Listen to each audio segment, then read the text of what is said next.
작년에 일본에서 그 세계 프로야구 프리미어 12라는 그 야구 대회가 있었습니다.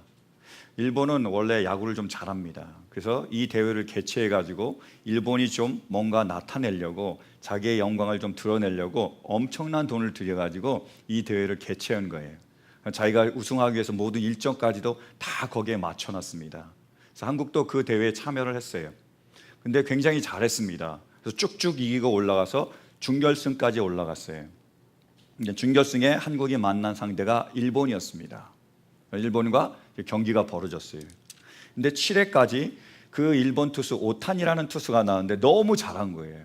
그래서 1점도 못 냈습니다. 일본은 3점을 냈어요. 3대 0으로 지고 있었습니다.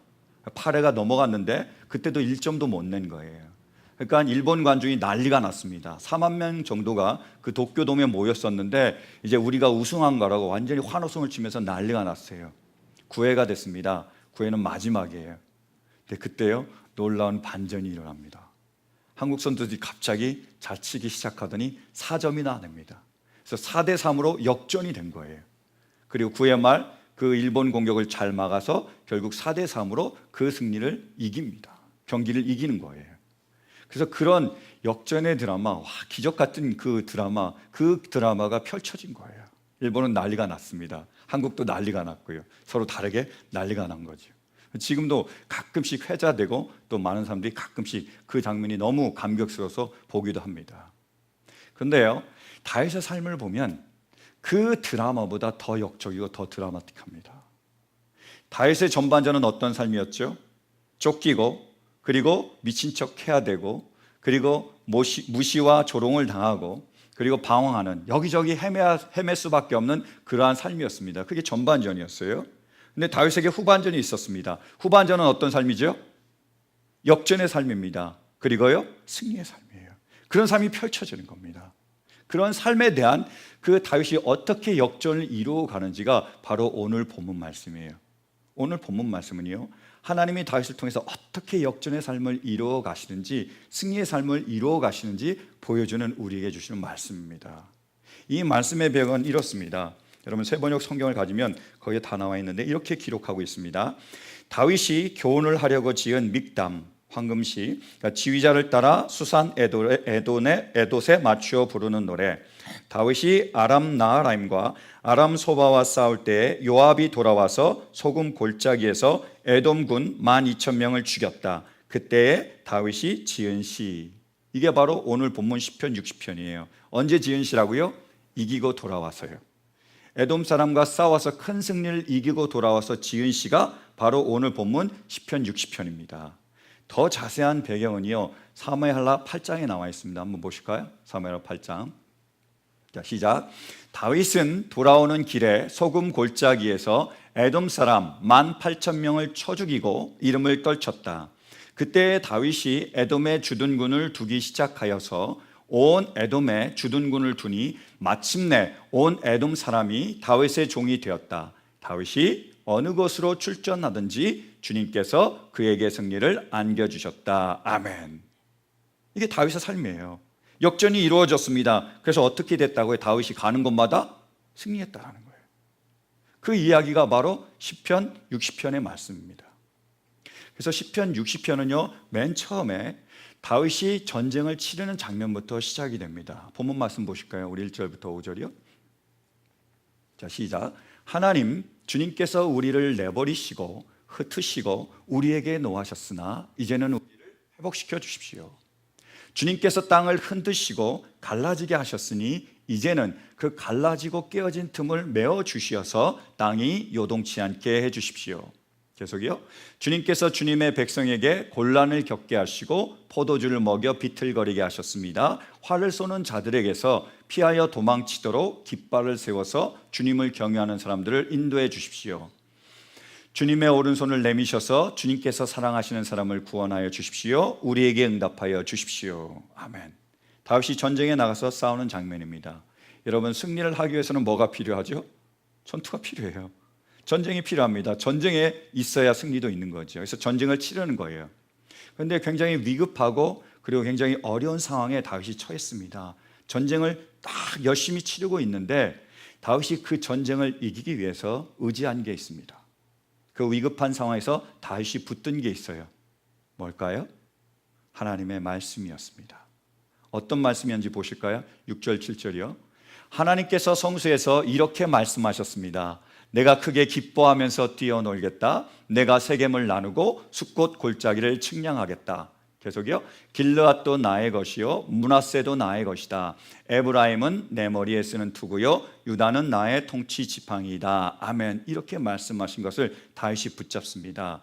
이 말씀의 의미가 뭐냐면 내가 너와 그 모든 자손들에게 약속한 그 땅을, 그 축복을, 그 기업을 허락하시겠다는 말씀이에요. 가나안 땅을 주시겠다는 약속의 말씀입니다. 세겜과 숫곳이 먼저 나오는데 이 세겜과 숫곳은 가나안 땅 안에 있습니다. 그 땅을 측량한다라는 거예요. 왜요? 소유물로 삼기 위해서요. 여러분, 우리가 어떤 집을 갖거나 어떤 소유를 가지면 그걸 재잖아요. 몇 평인지 몇 에이커인지 이렇게 재듯이 그것을 잰다라는 거예요. 나의 소유물로 삼기 위해서요. 그리고 길르앗과 므낫세가 나오는데 그 지방은 어디냐? 바로 요단 동쪽입니다. 그쪽까지 하나님께서 이스라엘 백성에게 그 영토로 주셨잖아요. 땅으로 주셨습니다.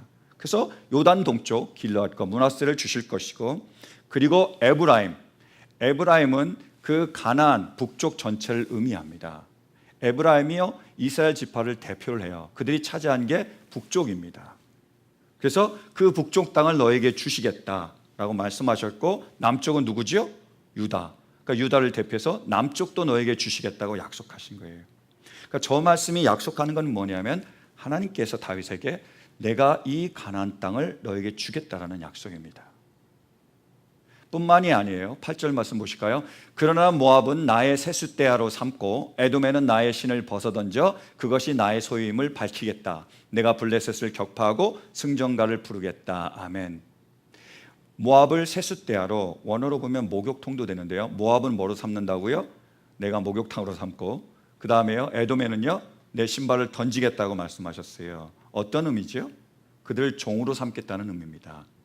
여러분, 그 당시에 목욕물을 준비하고 신발을 담당한 사람이 누굴까요? 종들이에요. 하나님의 약속이 그거예요. 내가 이들을 종들로 삼게 하겠다. 그리고 네가 편히 쉬게 하겠다는 거예요. 다 무장을 해제하고 편안하게 네가 거할 수 있도록 안식을 주시겠다, 평안을 주시겠다는 약속입니다. 그래서 블레셋을 격파하고 모든 적들을 격파해서 다시는 침공하지 못하도록 하시겠다는 약속이에요. 결론은 뭐죠? 하나님께서 다윗에게 주신 말씀이 뭡니까? 내가 이 땅을 주고 내가 약속한 그 축복을, 기업을 너에게 허락해 줘서 그것을 네가 누릴 수 있도록, 그래서 평안히 쉴 수 있도록 해주겠다는 약속이었습니다. 그 위급한 상황 가운데 다윗은 그 약속을 붙듭니다. 그 약속을 믿고, 그리고 그 약속이 이루어지길 소망하면서 다시 드디어 전쟁에 나가서 그 소망을 가지고 싸우는 것입니다. 본문 보실까요? 9절부터요. 자, 시작. 누가 나를 견고한 성으로 데리고 가며 누가 나를 에돔까지 인도합니까? 하나님, 우리를 정말로 내버리신 것입니까? 주님께서 우리의 군대와 함께 나아가지 않으시렵니까? 계속이요. 12절까지요. 사람의 도움이 헛되니 어서 우리를 도우셔서 원수들을 물리쳐 주십시오. 하나님께서 우리와 함께 계시면 우리는 승리를 얻을 것이다. 그가 우리의 원수들을 짓밟을 것이다. 아멘. 다윗이 전쟁에 들어갔습니다. 거기서 위급하고 힘든 상황에서 한 게 뭐죠? 하나님의 약속의 말씀, 정말로 이 땅을 주시겠다는 약속의 말씀, 승리를 향한 그 약속의 말씀을 붙들었습니다. 그리고 그 소망을 가지고 정말로 전쟁을 치릅니다. 그랬으니까 어떻게 됐을까요? 결과가요. 약속대로 하나님께서 이루어 주십니다. 그게 사무엘하 8장 말씀이에요. 보실까요? 사무엘하 8장 정말이죠. 자, 보시겠습니다. 시작. 그 뒤에 다윗이 블레셋 사람을 쳐서 그들을 굴복시키고 블레셋 사람의 손에서 메덱 암마를 빼앗았다. 다윗은 또 모압을 쳤다. 그는 모압 포로들을 줄을 지어 세운 다음에 그들을 땅에 엎드리게 하고 매 석줄 중에 2줄은 죽이고 1줄은 살려 주었다. 모압 사람들은 다윗의 종이 되어 그에게 조공을 바쳤다. 계속이요. 6절까지요. 롭의 아들 소바왕 하닷 에셀이 유프레티스강 유역에서 자기의 세력을 되찾으려고 출정하였을 때 다윗이 그를 치고 그에게서 기마병 1,700명과 보병 2만 명을 포로로 사로잡았다. 다윗은 또 병거를 끄는 말 가운데서도 백필만 남겨놓고 나머지는 모조리 다리의 힘줄을 끊어버렸다. 다마스쿠에 시리아 사람들이 소바왕 하닷에스를 도우려고 군대를 보내자, 시리아가 아람입니다. 다윗은 시리아 사람 2만 2천 명을 쳐 죽이고 시리아의 다마스쿠스에 주둔군을 두니 시리아도 다윗의 종이 되어 그에게 조공을 바쳤다. 다윗이 어느 곳으로 출전하든지 주님께서 그에게 승리를 안겨주셨다. 아멘. 이것입니다. 다윗의 이 이야기가 우리에게 감동을 주는 이유는 바로 이 이야기가 바로 우리의 이야기이기 때문입니다. 사랑하는 성도 여러분, 하나님께서는 우리에게 예수 그리스도를 내어주셨습니다. 우리가 그분을, 예수 그리스도를 우리의 주님으로 영접했습니다. 어떤 일이 벌어진 거죠? 우리에게 이제 후반전이 시작이 된 겁니다. 후반전은 어떤 삶이죠? 역전의 삶이며 승리의 삶입니다. 여러분, 이러한 삶이 이미 이루어진 줄로 믿으십니까? 근데 그 역전의 삶이 뭐로부터 시작이 되는 거죠? 전쟁으로 시작이 되는 거예요. 하나님이 우리에게 주셔서 그 승리를 주시려고 하지만 사단은 가만히 있지 않습니다. 우리를 공격하는 거예요. 어떻게든 쓰러뜨리려고 합니다. 재정을 통해서, 때로는 자녀를 통해서, 때로는 우리의 가진 모든 문제를 통해서 계속 공격하는 거예요. 대표적인 게 욥의 이야기잖아요. 욥이 어떤 사람이었죠? 하나님을 경외하는 사람이었습니다. 그리고 당대의 의인이었어요. 그래서 하나님이 그를 사랑했습니다. 그리고 자랑스러워하셨어요. 하나님의 귀한 사람이었습니다. 근데 사단이 가만히 두지 않습니다. 모함하고 참소합니다. 그래서 하나님의 허락을 받아서 욥을 공격하기 시작하는 거예요. 어떤 식으로 공격하죠? 처음에 뭐를 칩니까? 재물을 칩니다. 모든 재물을 다 가져가 버리는 거예요. 그 다음에 뭘로 치죠? 자녀를 쳐요. 7명의 아들과 3명의 아들을 쳐버립니다. 그것도 모자라 또 뭐를 칩니까? 몸을 칩니다. 질병이 생겨요. 피부병이 걸렸습니다. 기하로 박박 긁어도 그것을, 그 가려움증을 없앨 수가 없는 거예요. 그거 끝났습니까?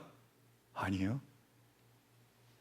자기를 끝까지 믿어주고 사랑해 줄 것 같았던 그 아내가 오히려 하나님을 저주하라 그러면서 떠나버립니다.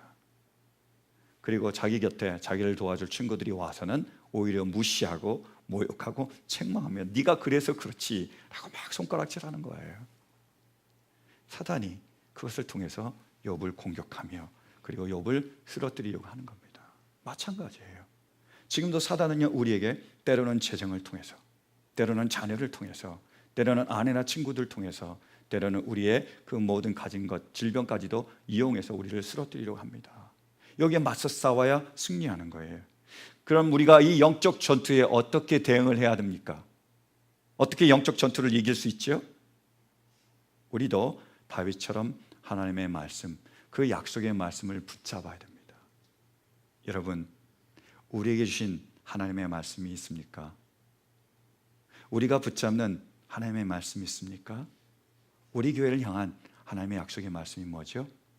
그게 스바냐서 3장입니다. 우리를 향한 하나님의 축복의 말씀이에요.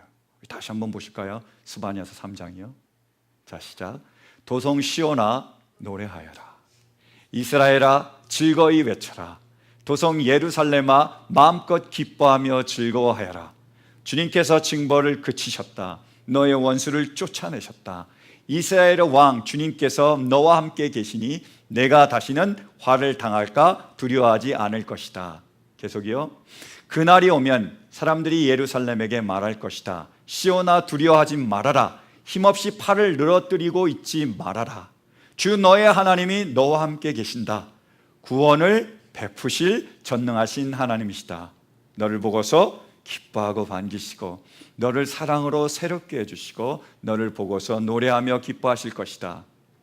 축제 때에 즐거워하듯 하실 것이다. 내가 너에게서 두려움과 슬픔을 없애고 내가 다시는 모욕을 받지 않게 하겠다.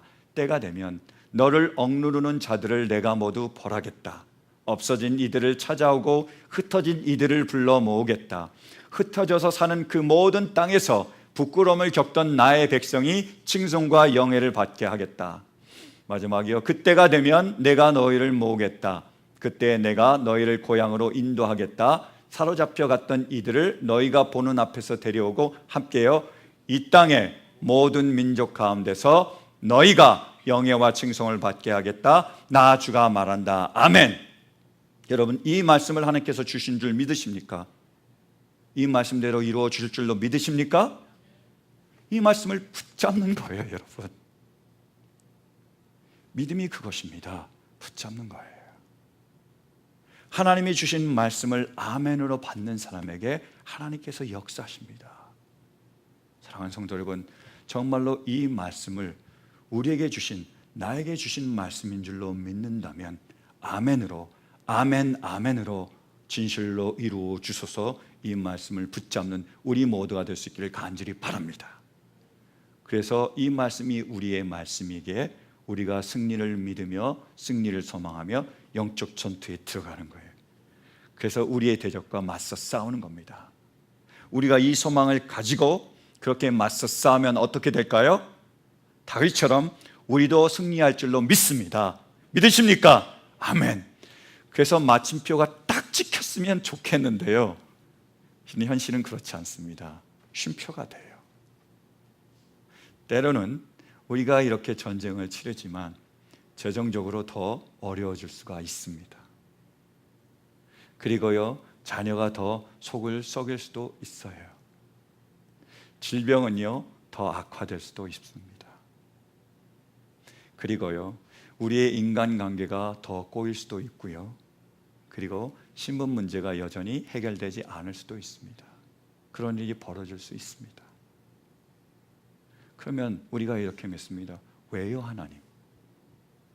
분명히 하나님께서 말씀하셨고 우리가 그 말씀을 믿었고 그 믿음이 있기에 우리가 우리의 승리를 소망했는데, 재정과 자녀와 질병과 우리의 문제가 해결되기를 소망했는데 왜 하나님 우리에게 그 소망을 가지고 나아간 우리에게 그 소망이 이루어지지 않게 하십니까? 복음성가 가사 그 내용처럼 빗줄기에 바위 패이듯 나의 작은 소망이 사라지게 하십니까? 이렇게 우리가 질문할 수 있습니다. 그때 우리는 어떻게 대응해야 할까요? 그러므로 우리가 붙들어야 할 것은 그리스도인에게 있는 가장 큰 소망, 가장 완전한 소망, 가장 굳건한 소망, 바로 그리스도인의 대망입니다. 우리에게는요, 대망이 있습니다. 큰 소망이 있습니다. 그 소망이 뭐죠? 바로 천국이에요. 한번 보실까요? 말씀이요. 요한계시록 21장이요. 자, 우리 함께 봉독하겠습니다. 시작. 나는 새 하늘과 새 땅을 보았습니다. 이전의 하늘과 이전의 땅이 사라지고 바사도 없어졌습니다. 나는 또 거룩한 도성 새 예루살렘이 남편을 위하여 단장한 신부와 같이 차리고 하나님께로부터 하늘에서 내려오는 것을 보았습니다. 그때 나는 보좌에서 큰 음성이 울려 나오는 것을 들었습니다. 보아라, 하나님의 집이 사람들 가운데 있다. 하나님이 그들과 함께 계실 것이요 그들은 하나님의 백성이 될 것이다. 하나님이 친히 그들과 함께 계시고 그들의 눈에서 모든 눈물을 닦아주실 것이니 다시는 죽음이 없고 슬픔도 울부짖음도 고통도 없을 것이다. 이전 것들이 다 사라져 버렸기 때문이다. 그때 보좌에 앉으신 분이 말씀하셨습니다. 보아라, 내가 모든 것을 새롭게 한다. 또 말씀하셨습니다. 기록하여라. 이 말은 신실하고 참되다. 또 나에게 말씀하셨습니다. 다 이루었다. 나는 알파와 오메가 곧 처음이며 마지막이다. 목마른 사람에게는 내가 생명수 샘물을 거저 마시게 하겠다. 이기는 사람은 이것들을 상속할 것이다. 나는 그의 하나님이 되고 그는 내 자녀가 될 것이다. 아멘. 사랑하는 성도 여러분, 우리는 예수님을 믿음으로 하나님의 자녀가 되었습니다. 우리가 하나님의 자녀에게 우리에게 천국이 있음을 믿습니다. 여러분, 우리 앞에 천국이 있음을 믿으십니까? 만약에요, 우리가 이 말씀을 믿고 천국을 대망하게 될 때에요, 우리에게는 놀라운 일이 일어납니다. 무슨 일이냐면요, 이제까지 우리가 그 승리를 가로막고 있었던 걸림돌이라고 여겨졌던 그 모든 것들이 실은 우리를 승리로 이끌어가는 디딤돌임을 우리가 알게 됩니다. 그런 일이 벌어져요. 정말인지 보실까요? 우리 본문 다시 한번 보실까요? 1절이요. 하나님 주님께서 우리를 내버리시고 흩으시고 우리에게 노하셨으나. 예수님께서 예루살렘에 입성했습니다. 사람들이 어떻게 하죠? 호산나 다윗의 자손이여, 호산나 우리를 구원하소서 엄청나게 반겼습니다. 근데 얼마 지나지 않아서요, 십자가에 못 박으시오, 십자가에 못 박으시오. 예수님을 버려요. 뻔뻔하게 버립니다. 뿐만이 아닙니다. 3년 동안 예수님을 따라서 죽자 살자 따랐던 주님의 제자들이요, 예수님을 팔아넘기고 예수님을 모른다고 부인하고 예수님을 버리고 떠납니다. 산산이 그 모든 것들이 다 흩어지는 거예요. 아무것도 남지 않아요. 그리고요, 주님께서 땅을 흔드시고 갈라지게 하셨으니 예수님께서 십자가에 오르십니다. 그때 어떤 일이 벌어지죠? 땅이 흔들리고 지진이 일어나며 깨어집니다. 그런 일들이 일어나는 거예요. 3절이요. 주님께서 주의 백성에게 곤란을 겪게 하시고 포도주를 먹여 비틀거리게 하셨습니다. 예수님께서 십자가에 오르셨습니다. 그 고통을 다 담당하고 계시는 거예요. 목이 너무 마른 거예요. 물과 피를 다 흘려주세요. 예수님이 말씀하셨습니다. 내가 목마르다. 그러니까 로마 군병이 신포도주를 거기다가 묻혀가지고 스펀지에 묻혀가지고 예수님께 먹이려고 합니다. 4절이요. 활을 쏘는 자들에게서 피하여 도망치도록 깃발을 세워서 주님을 경외하는 사람들 인도해 주십시오. 예수님이 도망자들에게, 피난자들에게, 그 환난을 당한 자들에게 피난처가 되시려고 깃발처럼 높이 세우심을 입으십니다. 자, 보십시오. 예수님은 모든 사람들이 다 버리고 떠났습니다. 흩어졌습니다. 십자가에 달리셨을 때 예수님이 가지신 게 뭐지요? 아무것도 없어요. 나답니다. 다 떠났어요. 다 흩어졌습니다. 그리고 십자가에서 죽음을 당하셨습니다. 그래서 사람들은요, 예수님의 십자가를 바라보며 그분의 사역은 실패라고 얘기합니다. 남은 게 없잖아요.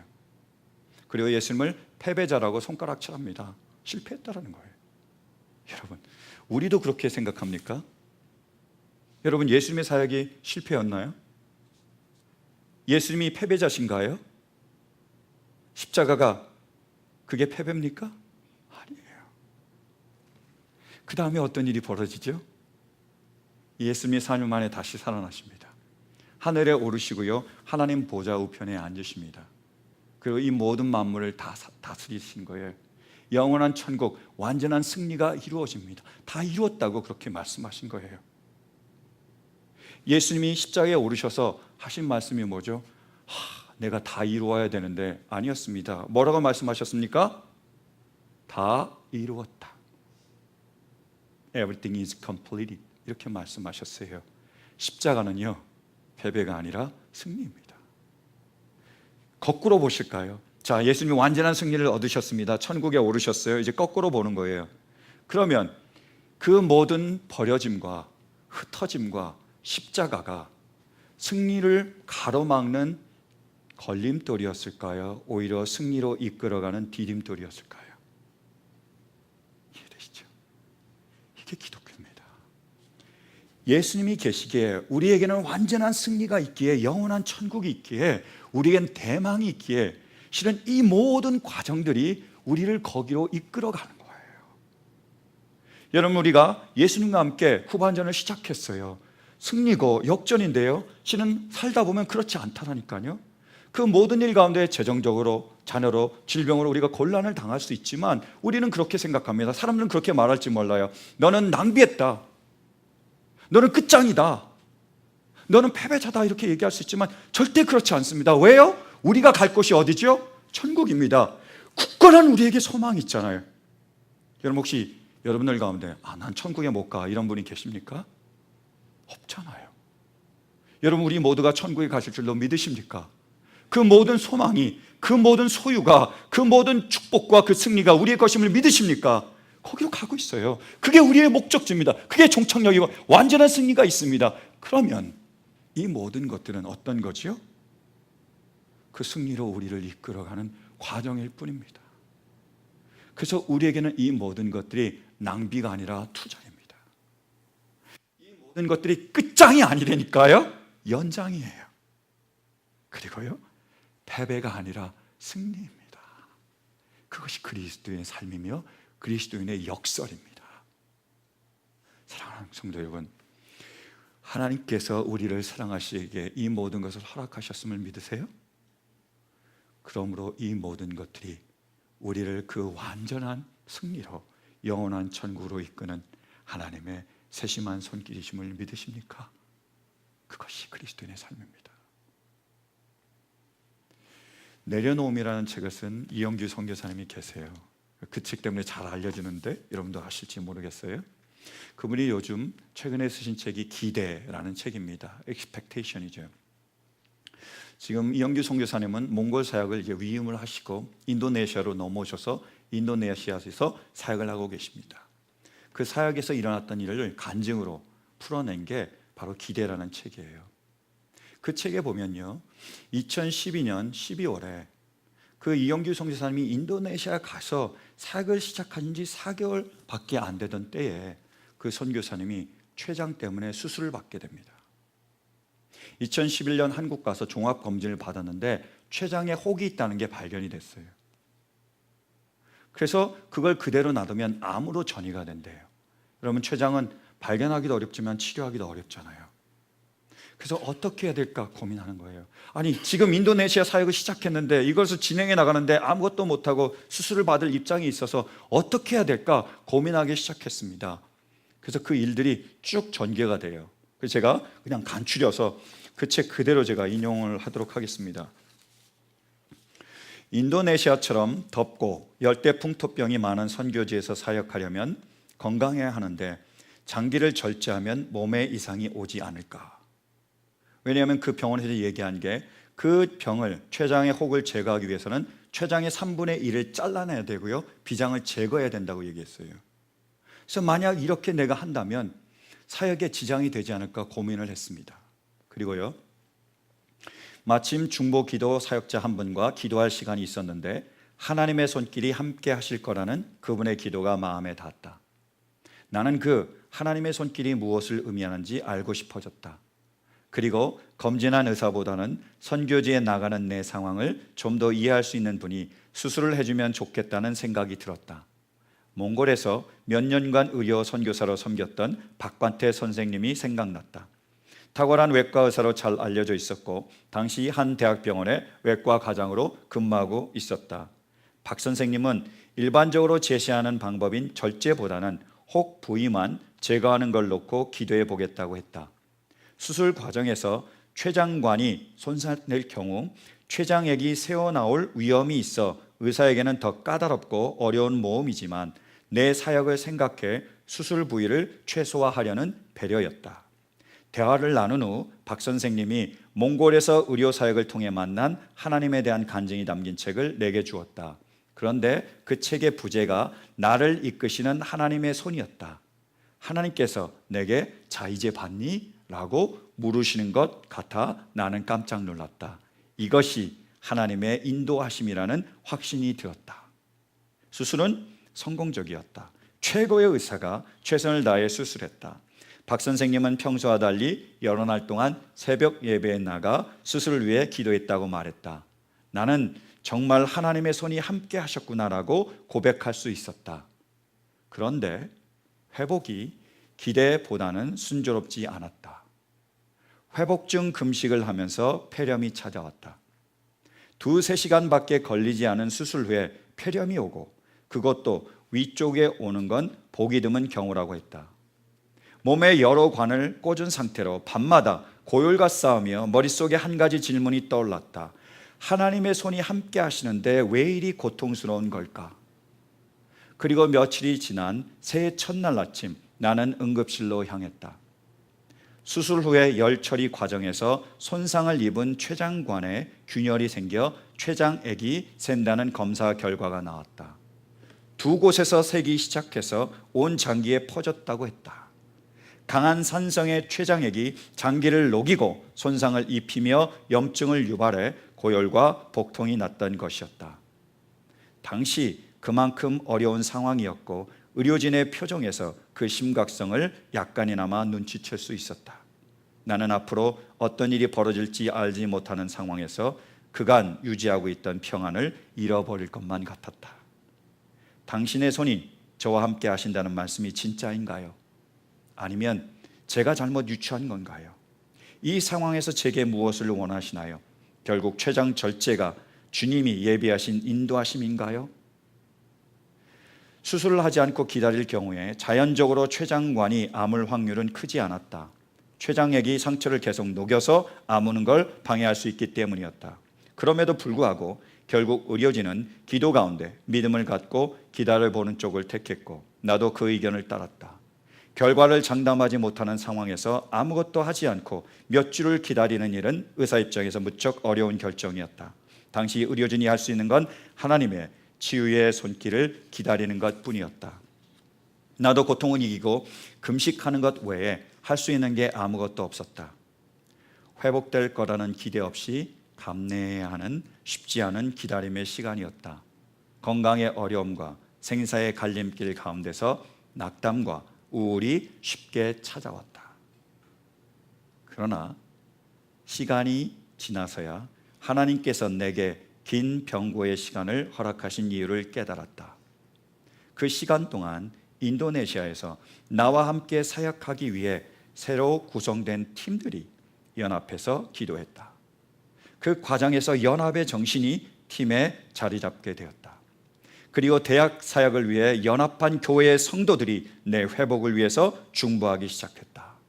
대학 사역에 미온적이었던 사람들이 진지하게 기도에 동참하면서 사역을 위한 기도가 모아지기 시작했다. 하나님께서 내 고통까지도 선을 이루는 도구로 사용하셨다. 하나님께서 가장 바쁘게 움직이실 때는 나를 묶어 놓으신 때였다. 실은 내 열심과 내 방식이 그분의 일에 방해가 되곤 했기 때문이다. 내가 병원에 있던 시간이 하나님이 가장 열심히 일하신 시간임을 나중에 깨닫게 되었다. 그리고 고난 가운데 그분을 향한 소망을 유지하는 게 얼마나 큰 축복인지를 고백하게 되었다. 2년이 시간이 지난 후에 어느 날 장모님이 내게 말씀하셨다.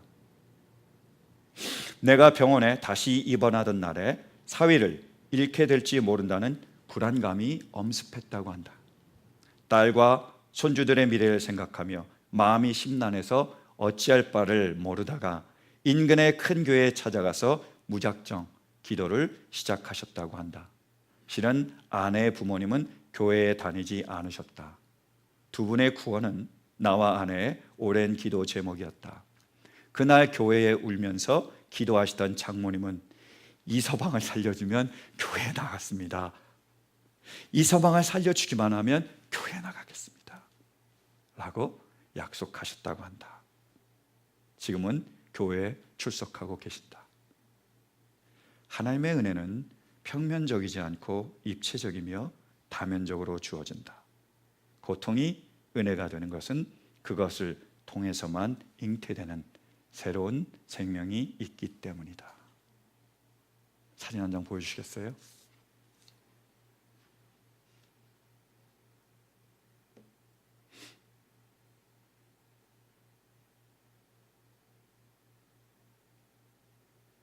사진 거기 있나요? 네, 베이비 사진입니다. 정말로 귀엽죠? 누가 제일 좋아할 것 같은데. 자, 그 다음이요. 너무 여유 있죠? 저렇게 팔 베고 자고 있습니다. 네, 그 아이의 얼굴 한번 보실래요? 어떠세요? 이제까지 모든 수고가, 모든 그런 어려움들이 사라지는 느낌 아닙니까? 전 이 세상에 제일 참 가장 행복한 사진, 가장 아름다운 사진이 저는 엄마 품에 자는 아기의 사진이 아닌가 생각할 때가 있습니다. 그런데 그 과정은 쉽지 않잖아요. 그죠? 아이를 낳기 위해서 어떻게 해야 되죠? 아파야 합니다. 고통을 담당해야 돼요. 그리고 해산날이 가까워질수록 그 고통은 가중이 됩니다. 이런 적 있어요. 첫 아이를 낳을 때입니다. 우리 와이프가 그 진통제도 받지 않고 아이를 낳으려고 했습니다. 근데 하다 보니까 너무 고통스러운 거예요.